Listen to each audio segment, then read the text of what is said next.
One of my favorite things is that Gordon ends in 8th grade. I think it's really important.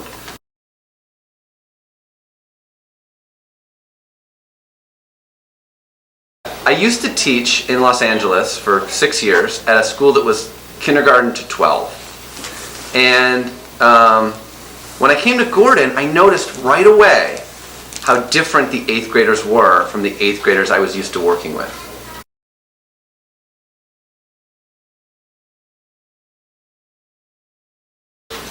I think if you were at a school that went through 12th grade, you'd have seniors in high school sitting up here.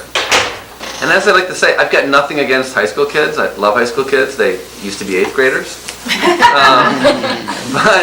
But I think that you can't just tell kids, hey, be leaders. Just be leaders. You can't say that. You need to do two things. One, you need to practice leadership. It's a skill, and it needs time and energy, and you need to work at it. Anybody can be a leader with the right amount of practice. And our 8th graders, because they're the oldest, they get a lot of practice at 13 and 14, which is a really important age to practice. Our 8th graders, they run our athletics assemblies. Our 8th graders run the talent show. Our 8th graders, when they go, they get the big civil rights trip to Alabama and Georgia. They're going on in about 6 weeks.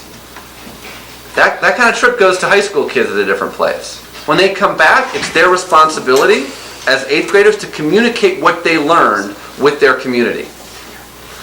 So they got to practice, that's one. And the second thing is, they've got to feel important.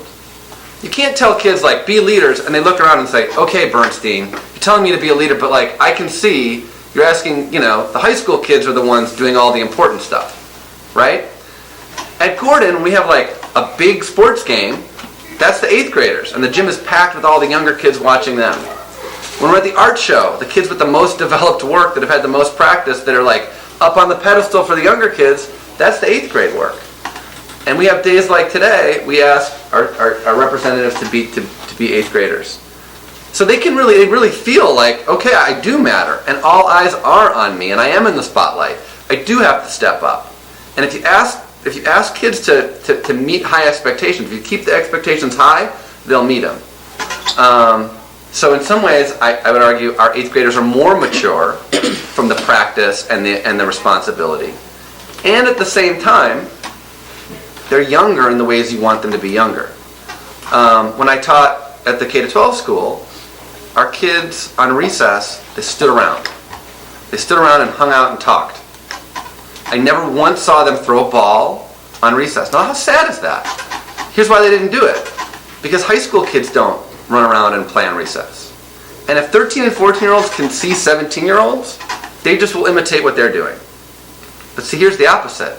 You're the oldest, so they can do whatever they want. They asked before this, they said, hey, we're happy to do this, but we still get recess today, right? We're not going to miss our recess. Because they're going to be mature and responsible here, and then they're going to go play tag and play soccer and occasionally get on the swings. And you want to hold on to that, right? When you're 13 and 14, you want to hold on to that joyful play and not lose that because you're just imitating what 17-year-olds are doing. One last thing I'll tell you about the importance of these kids. My daughter in 2nd grade, the game she likes to play in the car when we're killing time, we're in traffic or we're going somewhere, she'll say, okay, Dad, give me an 8th grader. Give me a name. Give me a first name. I'll tell her the first name, and she tells me the last name. I'll say, okay. I'll say, Sophia. And she'll say, do you mean Sophia Zakin, Sophia Grosswin, or Sophia Sniffen? She has memorized all of the 8th graders. She knows all of their names, and she's paying attention to them. When we play basketball in the driveway, she pretends to be them. She's Annika, or she's Molly.